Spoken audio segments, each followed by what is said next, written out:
Саламатсыздарбы? Эгерде сизге сабактын 5 планын түзүү боюнча жардам керек болот атса, анда Санарип Кампа платформасындагы жасалма интеллектти колдонсоңуз болот. Ал үчүн Chrome браузерини ишке киргизебиз. Браузерди ишке киргизгенден кийин адрестик жолчого Санарип Кампа деп жазабыз. Санарип Кампа деп жазып туруп Enter клавишасын басканыбызда бул жактан сайттардын тизмеги чыгат. Бул жерден биз Санарип Кампа, Санарип билим берүү платформасы шилтемесин басабыз. Шилтемени басканыбызда Санарип Кампа платформасы жүктөлөт. Мына бул жерден Санарип Кампа платформасы жүктөлдү. Сол тарапта каталогдор турат. Бул каталогдон сиздер китептерди, сабактардын 3D моделин, симуляцияларды, презентацияларды, көнүгүүлөрдү, сабактын планын, видео сабактарды, ошондой эле инфографикаларды жүктөп алсаңыздар болот. Ал эми бул жерде жасалма интеллект жок. Анткени биз Санарип Кампага AES-ке катталган логин, пароль аркылуу кирген жокпуз. Ошондуктан Санарип Кампанын бардык мүмкүнчүлүктөрүн толук колдонуу үчүн AES-ке катталган өзүбүздүн логин жана паролубуз менен киришибиз керек. Ал үчүн оң тарапта турган аккаунттун белгисин басабыз. Басканыбызда бул жерден кирүү деген баскыч чыгат. Кирүү деген баскычты басканыбызда бул жактан авторизация деген бет ачылат. Бул жерден ким болуп кирүү деген жерден тандаңыз деген баскычты басып, бул жерден мугалим дегенди тандайбыз. Мугалим дегенди тандаганда бул жактан AES мугалим аркылуу кирүү деп чыгат. Бул баскычты басабыз. Басканыбызда AES-ке катталган логин жана парольду сурайт. Бул жерге өзүбүздүн пинди жазабыз. Андан кийин сыр сөз деген жерге AES-ке катталгандагы сыр сөздү жазабыз. Бул жерге азыр логинге пин деген жерге пинди жазабыз. Андан кийин сыр сөз деген жерге AES-ке катталган сыр сөздү жазабыз. Андан кийин порталга кирүү деген баскычты басканыбызда бул жактан биз кайрадан Санарип Кампа платформасына өзүбүздүн AES-ке катталган логин жана паролубуз аркылуу киребиз.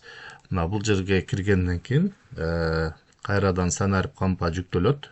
Сол жакта каталогдордон эң төмөн жака түшсөк, мугалим куралдары деп чыгып калат.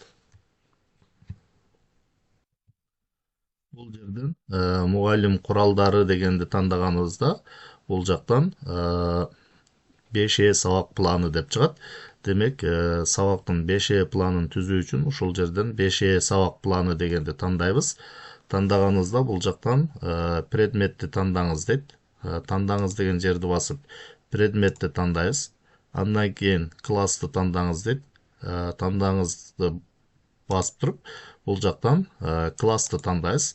Андан кийин тема деген жерге теманы жазабыз. Мисалы, бул жерге тең, күчтүү,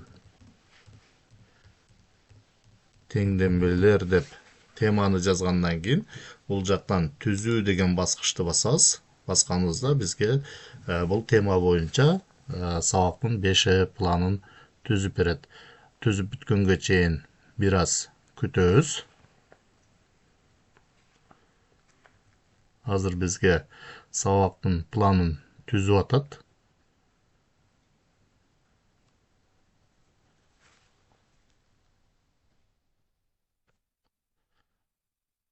Окуу планы түзүлдү дейт. Бул жерден окей деген баскычты басабыз.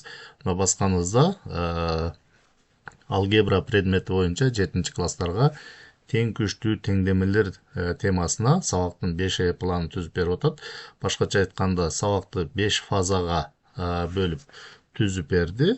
Бул жерден эми сабактын планын өзүбүзгө жүктөп алуу үчүн бул жакта жогору жакта экспорт деп турат. Бул жерде док деп турат. Word документ катарында түзүп берет. Көбүнчө документ катарында түзүп бергенде ачпай коюшу мүмкүн. Ошондуктан сиздер PDF форматында жүктөп алсаңыздар болот. Азыр бул жерден мисалы документ катарында жүктөп алалы. Док дегенди басабыз. Басканыбызда бул компьютерге жүктөлдү мына план деп. Азыр ачып көрөбүз.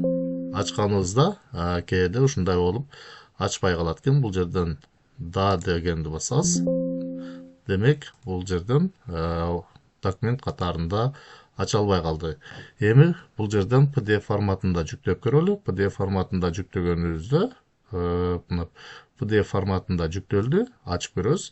Мына бул жака сабактын планы жүктөлдү. Кааласаңыздар принтерден чыгарып алсаңыздар болот. Ушундай кылып Санарип кампа платформасын колдонуп сабактардын планын түзүп алсаңыздар болот.